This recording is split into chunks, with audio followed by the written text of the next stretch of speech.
Cara, olha só, tá vendo esse computador aqui? Apenas com ele e uma conexão com a internet, eu faço vendas todos os dias quase que no piloto automático. Inclusive, dá uma olhadinha nos meus resultados do ano passado. Eu filtrei do dia 1º de janeiro de 2020 até o dia 31 de dezembro de 2020. E como você pode ver aqui, eu fiz mais de 1,5 milhão em vendas, mais de 1,5 milhão em comissões trabalhando 100% online. Você quer aprender como que eu faço isso? Então clica no link aqui embaixo desse vídeo e vem comigo. Opa galera, eu me chamo Yuri Ribeiro e falo daqui de Minas Gerais. Eu vim aqui te mostrar o meu resultado nos últimos 2 meses. Mais de 30 mil reais. E esse valor aqui é tudo graças ao João Pedro e todo o ensinamento que ele nos proporciona dentro do curso Robô Milionário. Bora começar o ano de 2021 com o pé direito? Você também pode ter esses mesmos resultados. Quer saber como? Clica no link aqui embaixo e vem comigo. E falando em vendas, olha só os resultados do meu dia de hoje. E olha que o dia ainda está começando. Tá bom assim? Para começar o dia? Fala galera, beleza? Dá só uma olhada nesses resultados. 1 mês trabalhando em casa, usando apenas o celular. Você também pode fazer isso. Quer saber como? Então clica no link na descrição desse vídeo que eu vou te ensinar.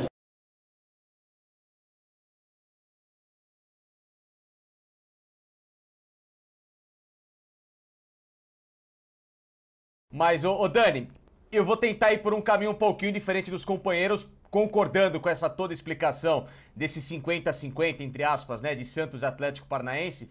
Mas esse jogo, Grêmio e Flamengo, ele tem um componente também de imprevisibilidade, por mais que o momento no Flamengo seja favorável. Faz sentido. Porque tem do outro lado um time que conhece demais quem está comandando o Flamengo, e isso também tem um peso na minha visão, sem contar que tem esse fator sentimental que em alguns momentos no futebol a gente sempre acha que pode não influenciar, mas dá uma bugada na cabeça de alguém. Já vi muito técnico não conseguindo se sentir confortável contra esse, entre aspas, ex, que está do outro lado. E ainda mais com o Filipão no lado do Grêmio, que motiva e sabe muito trabalhar esse lado psicológico em adversidade. Mesmo que a bola prática do Filipão treinando as equipes recentemente não tenha sido das mais admiráveis. Muito longe disso. O Filipão tem deixado muito a desejar de anos pra cá, até porque, claro, tem técnicos que têm trabalhado de um formato um pouco diferente dele. Mas tem esse componente motivacional que, em mata-mata, ele precisa ser um pouquinho também levado em consideração. E vale lembrar que o Filipão, numa Copa do Brasil, em que ele tinha um time limitadíssimo, para não dizer muito ruim, que era o Palmeiras de 2012... ele conseguiu, diante de uma equipe muito melhor que a dele, que era aquele Grêmio de 2012, dirigido e montado para o Vanderlei Luxemburgo ser campeão com aquele Grêmio, não só da Copa do Brasil, mas para pensar numa Libertadores seguinte, ele conseguiu tirá-lo e chegar a um título imprevisível de Copa do Brasil. Então esse tipo de componente, com essa figura chamada Luiz Felipe Scolari, pode atrapalhar, pode ser uma pedra maior do que o sapato do Flamengo estava esperando encontrar. O Grêmio tá fragilizado, tá mal no Brasileiro, tem técnicos importantíssimos para a história gremista que vão estar ali Dani, frente a frente, né, Vitor? É para você mesmo. Agora, eu já quero saber, assim, é improvável, mas se o Grêmio se classifica, e eu digo improvável pelo momento do Flamengo, não por uma questão de Copa do Brasil, porque ali é onde dá, é onde pode, o Filipão cresce, o Filipão fica grande na competição, hein, Vitor? Então, eu concordo com o Facicani quando ele fala sobre esse histórico do Filipão, e isso, inclusive, já bem antes desse jogo que ele citou, o Filipão era um cara que conseguia, com times mais limitados, ganhar de times mais técnicos nos anos 90. Eu acho o Scolari um gigante do futebol brasileiro, mas quando eu penso nesse jogo, eu também penso no Brasil e Alemanha. Eu não penso só nas coisas boas do Filipão. Por isso que eu pontuei o passado recente dele também. Eu deixei bem claro, recentemente, sim, algumas coisas não têm acontecido, né, Vitão? Por conta da competência do Flamengo. Agora, eu não acho que ele vai cair, como fez, por exemplo, na Copa do Mundo, né, no maior desastre futebolístico da história da seleção brasileira, na pegadinha de fazer marcação alta, de tentar pressionar o Flamengo, de tentar jogar com a bola. Eu acho que ele vai jogar mais a la Scolari. O problema é que esse Grêmio, por enquanto, não está jogando absolutamente nada. Não é que está jogando mal, está jogando absolutamente nada. E ele precisa, nesse período até o jogo contra o Flamengo, evoluir bastante, nem que seja no padrão Scolari, para cogitar fazer frente ao Flamengo. A não ser que aconteça alguma coisa, que o Flamengo perca jogadores, que o Flamengo tenha uma crise interna, uma briga, nada disso parece que vai acontecer. Então, se não tiver uma situação muito atípica, o Flamengo é muito favorito.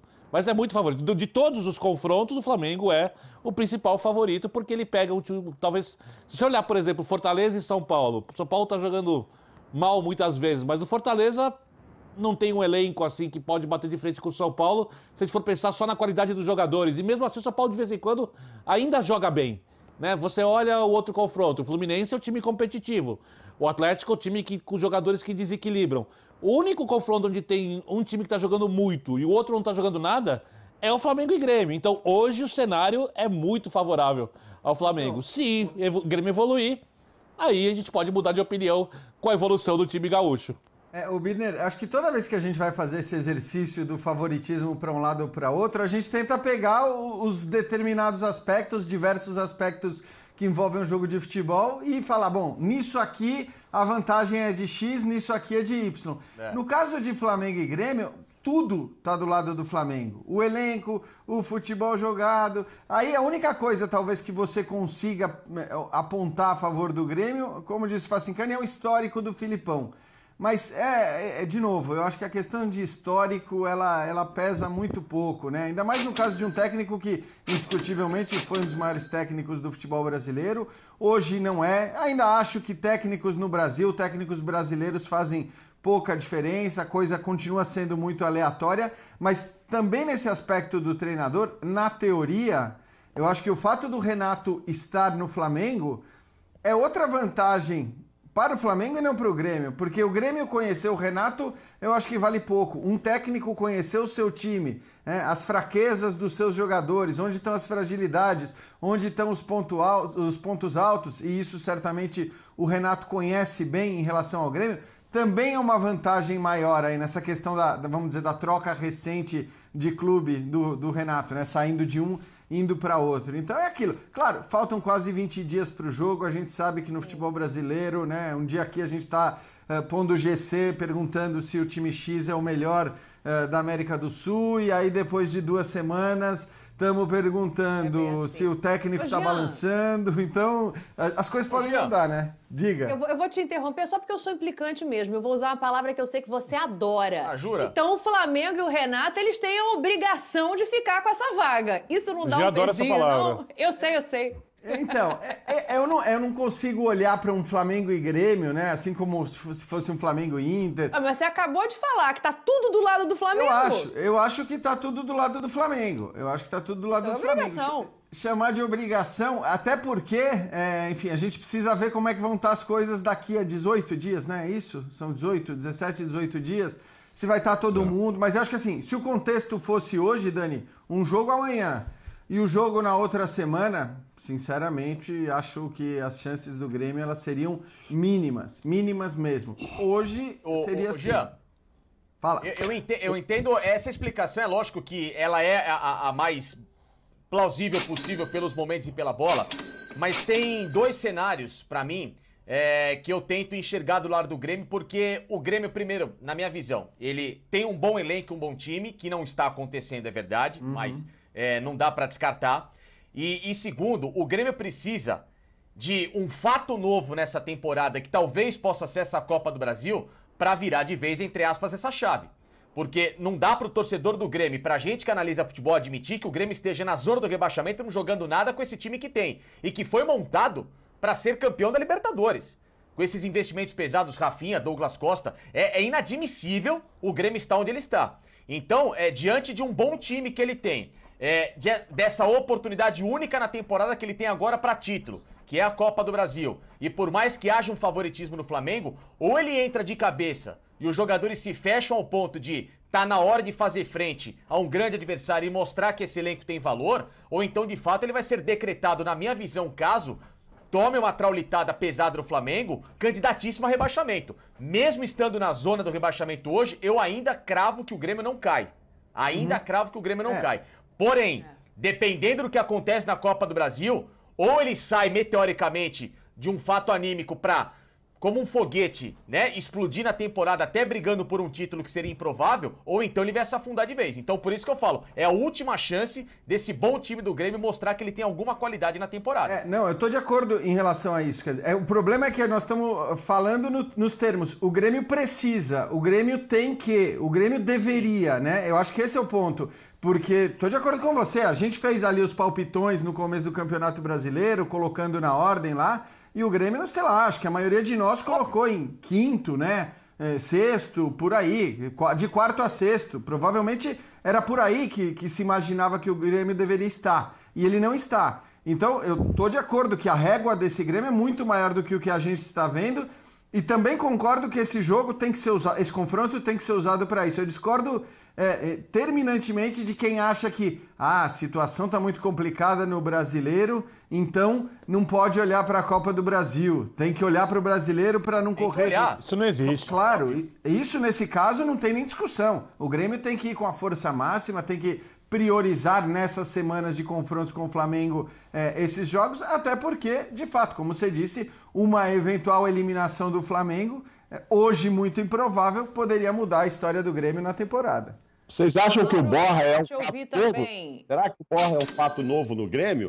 Será que ele pode melhorar esse astral? Já está inscrito, já pode estrear contra a Chapecoense, de repente o Filipão o encaixa ali e a coisa começa a dar certo e muda animicamente o time, né? A gente está falando de encontros daqui a 20 dias, praticamente, e aí, de repente, animicamente, a gente pode ter um outro Grêmio também, né? Com a presença do Borja, enfim, o Douglas jogando um pouco mais de bola, o Diego Souza recuperado, aí o Filipão encaixando o Borja e Diego.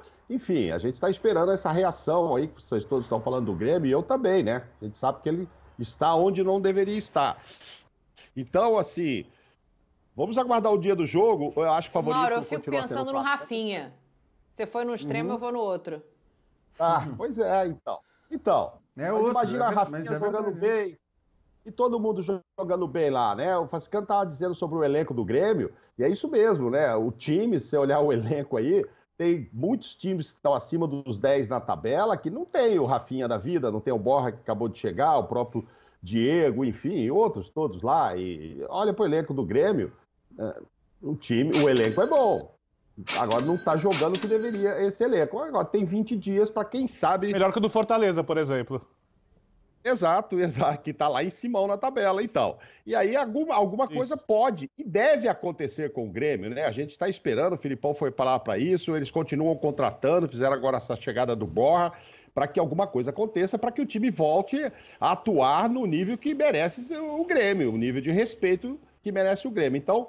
O Flamengo, mesmo daqui a 20 dias não acontecendo nada de normal, como disse o Bini, que não deve acontecer, o Flamengo também vai estar aí nesse embalo do Renato. Mas poderá ter do outro lado um Grêmio um pouco mais animado. E aí a coisa ficar um pouco mais igual. Só isso que eu acho. Vamos ver como é que vai ser esse encaixe com o Borja aí.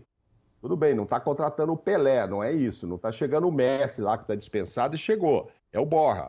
Mas pode dar uma cara diferente para o Grêmio. Ô, Vitor, você que gosta dessas coisas, né? Isso que tá aqui embaixo, ó, esse 5-0 aí, ele pesa mais pra que lado num jogo como esse, num encontro como esse de novo? Totalmente pro Grêmio. É um trauma da torcida, é um resultado marcante, histórico. E por mais Renato? O Renato... O que o Renato vai fazer? O Renato agora tá do lado do time que ganhou, né? Você disso, né? Exatamente. O muro do 5-0. Hoje eu quero que 5-0 se dane, ele tá pensando isso. Eu tô no lado bom da coisa, né, Vitão? E eu acho que ele fez uma coisa muito inteligente, que quando a gente fala da parte tática, foi muito humilde da parte do Renato, que é usar mais ou menos o jeito que o time que jogou contra ele. Ele não tentou deixar a marca dele tática, o jeito Renato de jogar futebol, não. Ele viu o que funcionou contra ele, viu que não funcionou tão bem assim contra os dois treinadores, e com algumas mudanças ali de posicionamento pequenas, mantendo o princípio, a filosofia de jogo, do perde e pressiona, do jogo agudo, de troca de passes rápidos, de troca de posição, deu a liberdade aos jogadores para fazerem exatamente aquilo que eles fizeram quando eles passaram por cima do Grêmio do Renato. Então eu acho que isso pesa totalmente, aliás o trauma é tão grande. Pessoal, olha só, o mês nem acabou ainda e dá uma olhada nos meus resultados. mais de 100 mil reais em vendas utilizando robôs que vendem para mim quase no piloto automático. Se você quer saber como que eu faço isso, clica no link aqui embaixo e vem comigo que eu vou te mostrar o meu método 100% testado e 100% comprovado que eu uso para fazer vendas todos os dias pela internet usando robôs.